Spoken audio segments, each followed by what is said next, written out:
مجھے اس کے حسن کی تاب نہ لاتے ہوئے ایک ٹھنڈی آہ بھرنی پڑی۔ اس عروسی جوڑے میں سجی دلہن نے مجھ سے پوچھا، کیا میں تمہیں پسند آئی ہوں؟ کیا مجھ سے شادی رچا سکتے ہو؟ آخر وہ ویران حویلی میں ہر رات دلہن بن کر کیوں گھومتی تھی؟ اس پرانی حویلی کا سچ جان کر آپ کے ہوش اڑ جائیں گے۔ بسم اللہ الرحمن الرحیم۔ میں شیخو پورہ میں اپنے دوست کی شادی میں گیا، مگر وہاں جا کر میری زندگی کا تجربہ اتنا انوکھا ہوگا میں نے سوچا بھی نہیں تھا۔ مجھے عموماً شادی والے گھر میں آرام کرنا یا سونا بہت مشکل لگتا تھا، کیونکہ اس کے گھر میں شادی تھی، سب لوگ آئے ہوئے تھے، مہمان وغیرہ بھی تھے، بہت ہلا گلا تھا۔ میں نے حماد سے کہا کہ حماد، میں کہیں اور جا کر سونا چاہتا ہوں، تمہیں تو پتہ ہے کہ مجھے ایسے گھر میں نیند نہیں آتی جہاں بہت سارے لوگ ہوں۔ حماد میری بات سن کر ہنس پڑا اور بولا، چلو ٹھیک ہے، میں تمہیں ایک ایسے گھر کی چابی دیتا ہوں جہاں کوئی بھی نہیں ہوتا، پورا گھر خالی ہوتا ہے، تم وہاں جا کر آرام سے سکون سے سو سکتے ہو۔ اور ہاں، وہاں جا کر آرام سے سو جانا اور ڈرنا مت، کیونکہ ایسے خالی گھروں میں بھوت پریت بھی ہوتے ہیں۔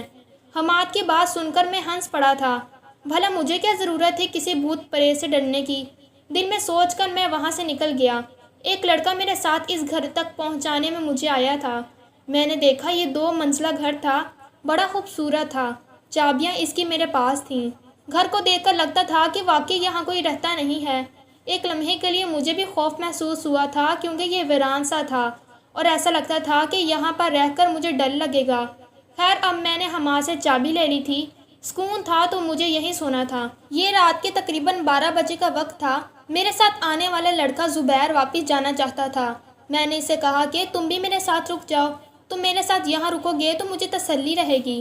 زبیر گاؤں کا لڑکا تھا، ڈرتا ورتا نہیں تھا، کہنے لگا، چلو ٹھیک ہے، میں بھی تمہارے ساتھ ہی سو جاتا ہوں، مگر ہم اوپر والی منزل میں جائیں گے، کیونکہ نیچے والی منزل سے مجھے ویسے ہی ڈر لگتا ہے، کیونکہ اس کے صحن میں درخت ہیں، درختوں میں جنگلی جانور بھی آتے ہیں بعض اوقات۔ اوپر والی منزل بالکل صاف ہے اور وہاں پر کوئی نہیں آ سکتا، کھڑکیاں بالکل بند رہتی ہیں۔ میں نے کہا ٹھیک ہے۔ میں اور زبیر اوپر آ گئے۔ اوپر آ کر بس سونے کی تیاری ہی کرنی تھی ہم نے۔ کمرے میں روشنی کی، کمرہ بالکل صاف ستھرا اور نفاست سے سجا ہوا تھا۔ میں نے بس منہ ہاتھ دھویا اور ہم لوگ سونے کے لیے لیٹ گئے۔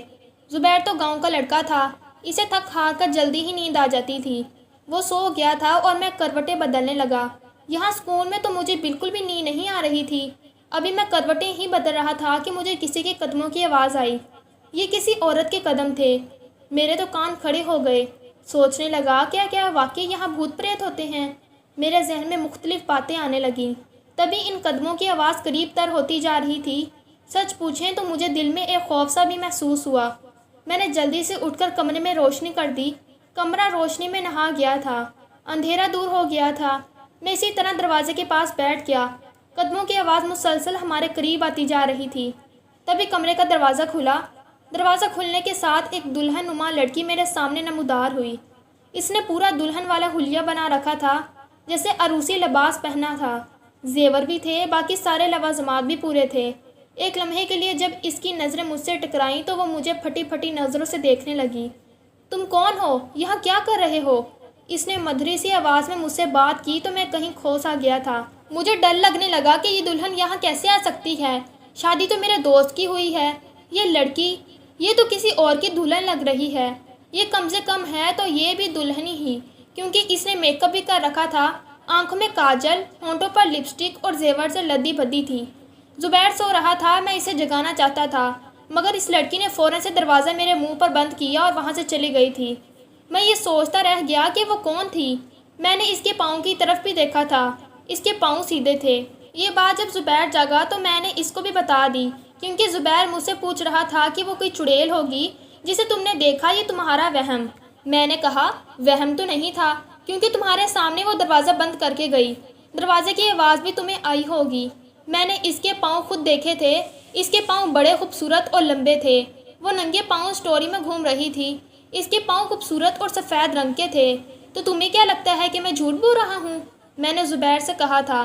نہیں، جھوٹ کیا بولو گے، لیکن ہو سکتا ہے تم نے اپنے ذہن میں پہلے سے یہ بات بٹھا لی ہو کہ یہاں کوئی بھوت پریت رہتے ہیں، تو اسی وجہ سے تمہیں ایسی لڑکی نظر آئی ہو۔ رہی بات دروازہ بند ہونے کی آواز آئی تو وہ تمہیں مجھے بھی آئی تھی۔ زبیر نے یہ کہہ کر مجھے پریشان کر دیا تھا۔ میں نے دل میں سوچ لیا کہ میں اس راز تک پہنچ کر ہی رہوں گا۔ اگر تو اس بنگلے میں کوئی بھوت پریت بھی رہتے ہیں تو میں ان کی حقیقت جان لوں گا، اور اگر کوئی عورت واقعی میں رہتی ہے تو اس کو بھی دیکھ لوں گا۔ لیکن میں نے زبیر کو یہ بات نہیں بتائی تھی، بس دل میں طے کر لیا تھا کہ میں اس معاملے تک ضرور پہنچوں گا۔ زبیر بھی مجھے کچھ باتیں بتا کر سو گیا، مگر مجھے نیند نہیں آ رہی تھی۔ بہرحال فجر کے قریب میری آنکھ لگ گئی۔ جب 12 بجے میں سو کر اٹھا تو سورج طلوع ہو چکا تھا، دن کی روشنی پھیل چکی تھی۔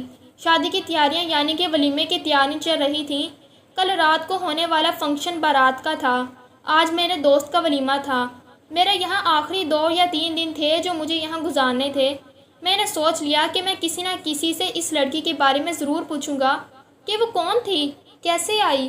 زبیر نے اس کو نہیں دیکھا تھا، نہ اس کا حلیہ جانتا تھا، لیکن مجھے اس بات کی خبر نہ تھی کہ اگلے ہی دن جو کچھ ہوگا وہ میرے لیے ناقابل یقین ہوگا۔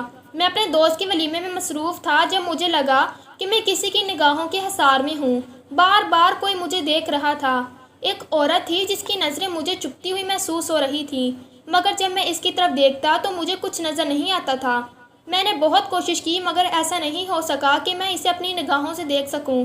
وہ مجھے دیکھتی، جب میں اس کی طرف دیکھتا تو مجھے کچھ بھی نہ محسوس ہوتا۔ اسی دوران ایک چھوٹا بچہ آیا۔ بچے کی عمر کوئی 8 سے 10 سال ہوگی۔ میرے پاس آ کر کہنے لگا کہ آپ کے لیے ایک پرچی ہے۔ اس نے مجھے اپنی جیب سے نکال کر ایک طے شدہ کاغذ کی پرچی دے دی۔ میں نے پرچی کو کھول کر پڑھنا شروع کیا تو اس میں لکھا تھا، آج اس مکان میں اکیلے آنا۔ یہ پڑھ کر میری تو جیسے روح نکل گئی تھی۔ میں نے اس بچے سے جلدی جلدی پوچھا کہ یہ پرچی تمہیں کس نے دی ہے، تو اس نے مجھے کچھ جواب نہیں دیا۔ جواب دیے بنا ہی وہاں سے نکل گیا۔ مجھے یقین ہو گیا تھا کہ وہ عورت کوئی جن بھوت نہیں تھی بلکہ زندہ جیتی جاگتی انسان ہی تھی۔ میں نے رات کو اپنے دوست حماد سے دوبارہ چابیاں مانگی، بلکہ چابیاں میرے پاس ہی تھیں۔ میں نے اس سے اجازت مانگی تو کہنے لگا کہ ہاں، تم جب تک شادی میں ہو وہیں جا کر سوتے رہو، اس کے بعد میں تمہیں گاؤں کی سیر کرواؤں گا۔ میں تو اسی گھر میں دوبارہ جا رہا تھا۔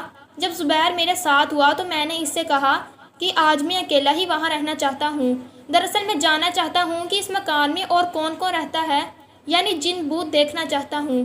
زبیر نے مجھے کہا کہ تم محتاط رہنا، وہ عورت دوبارہ آئی تو آیت الکرسی پڑھ لینا، کیا پتا کہ وہ واقعی میں چڑیل ہو۔ ایسی چیزوں سے بچ کر رہنا چاہیے، ان کے سامنے خود کو چیلنج نہیں کرنا چاہیے۔ خیر، میں زبیر کی کسی بات کو دھیان میں نہیں لا رہا تھا کیونکہ مجھے پتا تھا کہ آج رات ایک عورت ہی میرا انتظار کر رہی ہے۔ جیسے ہی میں اس گھر میں پہنچا تو مجھے وہاں پر ایک عجیب سی خوشبو محسوس ہوئی تھی۔ خوشبو پورے گھر میں پھیلی ہوئی تھی اور ایسا لگتا تھا جیسے واقعی میں اس گھر میں آج خاص تیاری کی گئی ہے۔ مجھے ڈر نہیں لگ رہا تھا کیونکہ ایک انسان کو دوسرے انسان سے ڈر کیوں لگتا ہوگا۔ خیر، میں اوپر والی منزل پر پہنچ گیا۔ وہاں جا کر میں نے اسی کمرے میں اپنا ڈیرا ڈالا۔ میرا دل زور زور سے دھڑک رہا تھا۔ مجھے اسی عورت کا انتظار تھا جس نے مجھے یہاں آنے کے لیے کہا تھا۔ تبھی مجھے اس کی پائل کی چھن چھن سنائی دی۔ میں سیدھا ہو کر بیٹھ گیا۔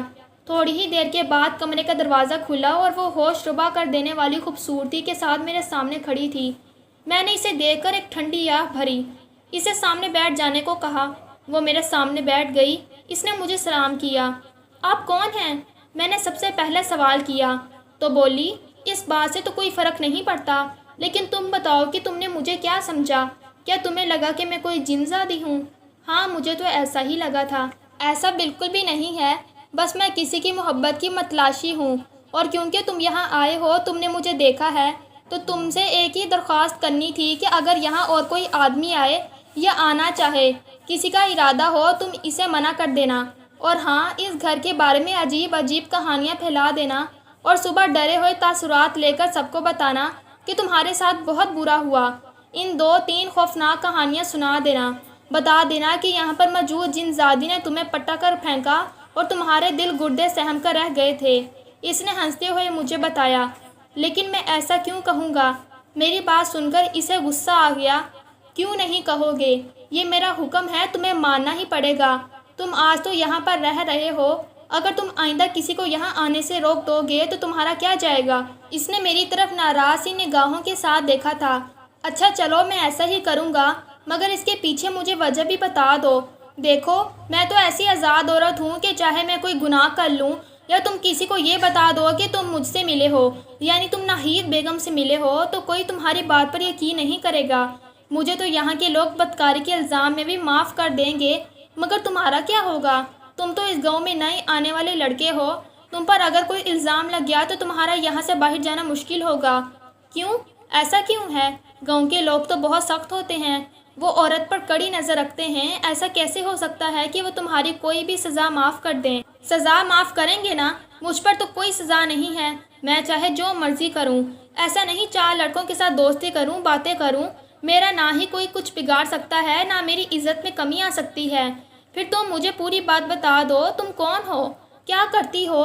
نام کیا ہے تمہارا؟ بتایا تو ہے، میرا نام ناہید بیگم ہے، میں یہاں رہتی ہوں، میرے ماں باپ کا گھر یہاں سے تھوڑا سا دور ہے، یہاں تو میں بس رات بسر کرنے کے لیے آتی ہوں۔ مگر تم اس طرح دلہن بن کر کیوں گھومتی ہو؟ دیکھو لڑکے، میں تمہارے ہر سوال کا جواب نہیں دوں گی، بس صرف اتنا کہا ہے کہ میرے ٹھکانے پر مشکل نہ پیدا کرو۔ اگر حمار نے تمہیں چابی دے دی ہے تو اس بات کی قدر کرو، اور کل جا کر اسے کہنا کہ وہاں جن بھوت ہیں اور تم وہاں رہے۔ یہ تمہارے لیے زندگی کا خوفناک ترین تجربہ تھا۔ ویسے بھی زبیر کو بھی اس بات کی ہوا تو لگ ہی گئی تھی کہ یہاں کوئی عورت رہتی ہے۔ اب تم جا کر اسے پوری تفصیل مت بتا دینا کہ میں نے تم سے کیا بات کی ہے، ورنہ اگر میں نے ایک بار تم پر کوئی بات کہہ دی تو گاؤں کے لوگ تمہیں زندہ نہیں جانے دیں گے۔ میرا نام ناہید بیگم ہے۔ اچھا ناہید بیگم، میں نے ایک روایتی عورت کو خوش آمدید باتوں سے ہی خوش ہوتے دیکھا تھا، اس لیے میں نے اس کے آگے سر جھکا لیا۔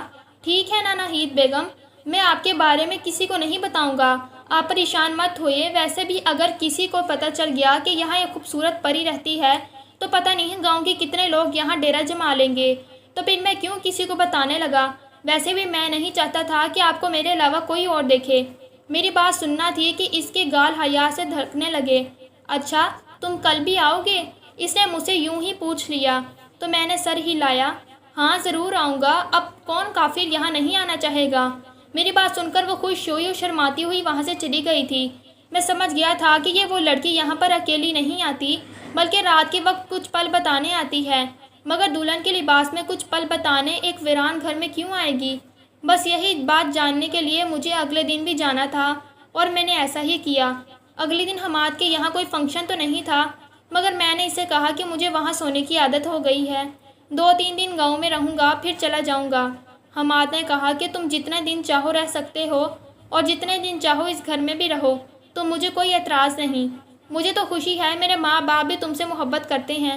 اس کے یہ بات پر مجھے بڑی خوشگوار لگی تھی۔ میں رات کو آیا، میرا دل کسی دوسرے جذبے سے نہیں بلکہ تجسس سے دھڑک رہا تھا۔ میں ناہید بیگم کے بارے میں مزید باتیں جاننا چاہتا تھا۔ معمول کے مطابق وہ پھر پائل چھنکاتی میرے کمرے میں آئی تو میں نے اسے سلام کے بعد پہلا سوال یہی کیا، ناہید بیگم، آپ کو یہاں رہتے ہوئے ڈر نہیں لگتا؟ اور آپ کی عمر ہی کیا ہے؟ یہی کوئی 29 سال ہوگی، اور آپ خود کو بیگم کہتی ہیں؟ میری بات سن کر ناہید کی آنکھوں میں نمی اتر آئی تھی۔ بس کیا کروں، مجھے یہاں رہنا پڑتا ہے، ویسے بھی مجھ پر گاؤں والوں نے اتنے سارے گناہ معاف جو کر دیے ہیں، اب مجھے تھوڑی بہت قربانی تو دینا ہی پڑے گی نا۔ کیسی قربانی؟ اگر تم میرے بارے میں مزید جاننا چاہتے ہو تو تم کل دن کو آ جانا، اور اگر تم نے واقعی میں دل لگی کے لیے باتیں مجھ سے نہیں بولی، مجھے تو تم پسند آئی ہو، تمہارا نہیں پتا پسند آپ کو کون نہیں کر سکتا۔ تم باتیں گھماؤ مت، اپنی بتاؤ کہ کیا میں تمہیں پسند آئی ہوں؟ شادی رچا سکتے ہو مجھ سے؟ اس کی بات سن کر میرا دل عجیب انداز میں دھڑکنے لگا۔ پہلی بار میں نے اسے اس نظر سے دیکھا اور ہاں میں سر ہلایا۔ ہاں، پتہ نہیں کیوں مجھے تم اچھی لگی ہو، میں زیادہ سوچتا نہیں ہوں، یہ شادی بہت انوکھی ہو جائے گی، میں تمہیں بیاہ کر شہر لے جاؤں گا، اگر تم واقعی میں مجھ سے شادی کرنا چاہتی ہو تو کر سکتی ہو۔ ہاں ٹھیک ہے، لیکن میں تمہیں ایک بات بتا دوں کہ گاؤں میں تمہیں میرے بارے میں عجیب باتیں بھی سننے کو مل سکتی ہیں، البتہ میں کوئی گناہ کر دوں تو اس بات میں مجھے کوئی سزا نہیں ہے۔